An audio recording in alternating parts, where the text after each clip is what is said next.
Good morning. आज है 22 अप्रैल 2020।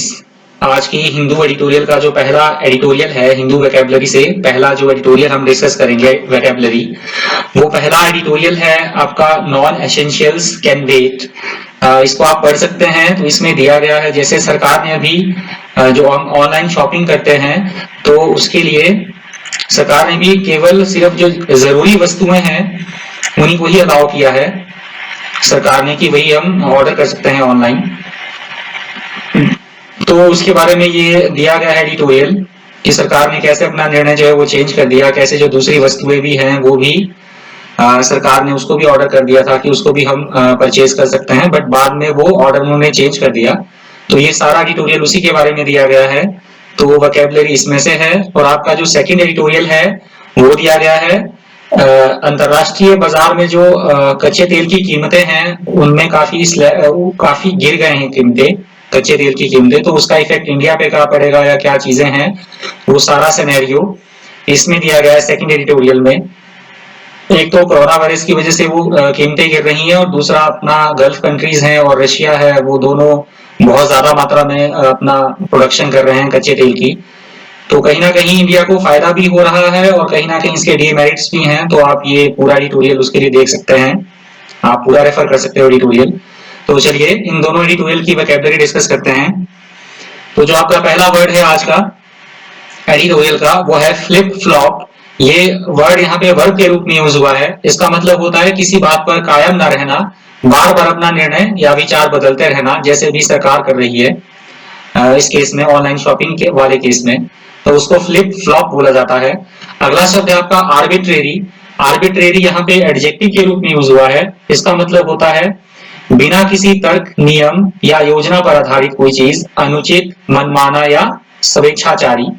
अगला शब्द है आपका कर्व। ये शब्द यहाँ पे वर्ब के रूप में यूज हुआ है। इसका मतलब होता है नियंत्रण, रोक, अंकुश, किसी भी बुरी स्थिति पर रोक लगाना या उसको नियंत्रण में लाना, उसको बोला जाता है कर्व। अगला शब्द है आपका आउट ऑफ द वुड। ये शब्द यहाँ पे फ्रेज के रूप में यूज हुआ है।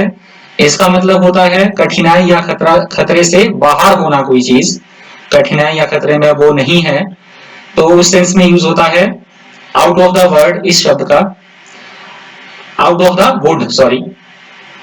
अगला शब्द आपका मिटिगेट। मिटिगेट यहाँ पे वर्ब के रूप में यूज हुआ है। इसका मतलब होता है किसी बात की गंभीरता, पीड़ा को कम करना, कोई बात उसकी सीरियसनेस को कम करना, उसकी पेन को कम करना, उसको बोला जाता है मिटिगेट, उसमें कमी करना। अगला शब्द है आपका प्रिवेल। प्रिवेल यहाँ पे वर्ब के रूप में यूज हुआ है। इसका मतलब होता है किसी जगह पर या समय पर किसी बात का विद्यमान या प्रचलन में होना, उसको हम कहते हैं प्रिवेल। अगला शब्द है आपका पैरेल। ये नाउन के रूप में यूज हुआ है। इसका मतलब होता है किसी दुकान पर बेचने के लिए रखे गए कपड़े या वस्त्र, उसको बोला जाता है अपैरल। अगला शब्द है आपका इमेंस। इमेंस यहाँ वर्ब के रूप में यूज हुआ है।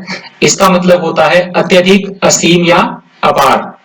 अगला शब्द है आपका स्ट्रिंजेंट।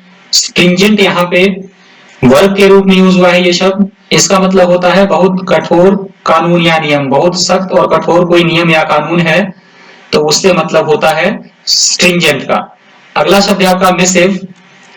मिसिव यहाँ पे नाउन के रूप में यूज हुआ है। इसका मतलब है लंबा आधिकारिक लेटर या पत्र, ऑफिशियल लेटर, उसको बोला जाता है मिसिव। अगला शब्द आपका ब्लर। ब्लर यहाँ पे नाउन के रूप में यूज हुआ है। इसका मतलब होता है कोई भी चीज धुंधली या अस्पष्ट दिखाई देना, तो उसको बोला जाता है ब्लर। अगला शब्द आपका स्टीप। ये यहाँ पे एडजेक्टिव के रूप में यूज हुआ है। इसका मतलब होता है किसी भी चीज में बहुत अधिक वृद्धि होना या गिरावट होना, अचानक, बहुत तेजी से, अधिक मात्रा में वो भी। या फिर एक दूसरी सेंस में इस शब्द का यूज हो सकता है, जैसे किसी पहाड़, सड़क पर बहुत अधिक उतार चढ़ाव होना, तो उस सेंस में भी इस शब्द का यूज हो जाता है स्टीप का। अगला शब्द है आपका एम्बार्गो। एम्बार्गो यहाँ पे नाउन के रूप में यूज हुआ है। इसका मतलब होता है दूसरे देश से व्यापार पर रोक लगाना, उसका मतलब होता है एम्बार्गो। अगला शब्द है आपका प्लंज। ये शब्द यहाँ पे वर्ब के रूप में यूज हुआ है। इसका मतलब होता है अचानक से गिर जाना। यहाँ पे ऑयल प्राइसेस के जो ऑयल के मूल्य हैं, प्राइसेस है, उसके गिर जाने से है यहाँ पे एडिटोरियल में जो मतलब लिया गया है प्लंज का। अगला शब्द है आपका अनप्रेसिडेंटेड। अनप्रेसिडेंटेड यहाँ पे एडजेक्टिव के रूप में यूज हुआ है। इसका मतलब होता है अभूतपूर्व, ऐसी कोई घटना या ऐसा कोई इंसिडेंट जो पहले ना हुआ हो, कभी भी ना हुई हो कोई बात ऐसी, अभूतपूर्व, अनप्रेसिडेंटेड, उसको बोला जाता है। अगला शब्द है आपका कॉन्ट्रैक्ट। कॉन्ट्रैक्ट यहाँ पे नाउन के रूप में यूज हुआ है और ये बहुत इंपॉर्टेंट शब्द है, बहुत ज्यादा आजकल ये न्यूज़पेपर में ट्रेंडिंग कर रहा है वर्ड, और इम्पोर्टेंट भी है। इसका ये 3 कंटेक्स्ट में यूज हुआ है और आज के एडिटोरियल में 2 कंटेक्स्ट में, तो आज के एडिटोरियल में ही यूज हुआ है ये, एक ही एडिटोरियल में। तो इसका जो पहला अर्थ होता है वो होता है अनुबंध या समझौता। सिंपल है, ये तो सभी जानते हैं, किन्हीं भी 2 व्यक्तियों के बीच समझौता होना या 2 से अधिक व्यक्तियों के बीच कॉन्ट्रैक्ट होना, समझौता होना। और इसका जो दूसरा अर्थ है वो है किसी भी चीज का सिकुड़ना, संकुचित होना या संक्षिप्त होना। और जो इसका तीसरा मतलब है वो है किसी गंभीर बीमारी से ग्रस्त होना। तो ये तीनों अर्थ मैंने लिख दिए हैं यहाँ पे, तो आप प्लीज तीनों इसको ध्यान रखिएगा। अगला शब्द है आपका एनोमली। ये शब्द यहाँ पे नाउन के रूप में यूज हुआ है।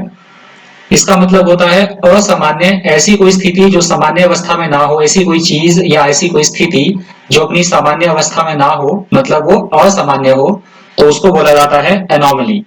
अगला शब्द है आपका डेस्परेटली। ये शब्द यहाँ पे एडजेक्टिव के रूप में यूज हुआ है।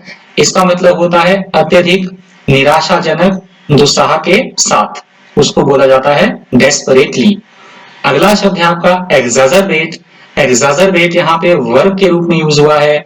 इसका मतलब होता है किसी भी चीज को बिगाड़ देना, कोई समस्या है, कोई प्रॉब्लम है या कोई बीमारी है, कोई रोग है, एक तो पहले ही प्रॉब्लम है और उसको और ज्यादा बिगाड़ देना, और ज्यादा उसको क्रिटिकल कर देना, दैट इज कॉल्ड एग्जैजरबेट। अगला शब्द है यहाँ पे, अगला शब्द है यहाँ पे गलत। ये शब्द यहाँ पे नाउन के रूप में यूज हुआ है। इसका मतलब होता है आवश्यकता से अधिक होना कोई चीज, या भरपूर मात्रा में भरमार होना किसी भी चीज की, उसको बोला जाता है गलत। अगला शब्द है आपका टंबल। टंबल यहाँ पे वर्ब के रूप में यूज हुआ है। इसका मतलब होता है कीमत का गिर जाना, मात्रा का घट जाना, उसको बोला जाता है टंबल। ये वर्ब के रूप में यहाँ पे यूज हुआ है। अगला शब्द है आपका कन्फाइनमेंट। कन्फाइनमेंट आपका नाउन के रूप में यूज हुआ है। इसका मतलब होता है स्थिति को नियंत्रण में रखना, छोटी जगह या सीमा के अंदर रखे जाने की स्थिति, या फिर कैद, उसको बोला जाता है कन्फाइनमेंट। अगला शब्द है आपका प्रूडेंटली। प्रूडेंटली यहाँ पे एडवर्ब के रूप में यूज हुआ है। इसका मतलब होता है विवेकपूर्ण, जैसे किसी भी स्थिति में आवश्यक खतरों से बचते हुए उसका सावधानी और विवेकपूर्ण तरीके से मूल्यांकन करना और निर्णय लेना, उसको बोला जाता है प्रूडेंटली। अगला शब्द है आपका पैर। पैर यहाँ पे वर्ब के रूप में यूज हुआ है। इसका मतलब होता है किसी वस्तु के आकार या मात्रा को धीरे धीरे कम करना, और दूसरे कंटेक्स्ट में इसका यूज होता है किसी चीज का छिलका उतारना। पर यहाँ पे जो एडिटोरियल में इसका यूज हुआ है वो पहले सेंस में हुआ है किसी वस्तु के आकार या मात्रा में धीरे धीरे कमी करना।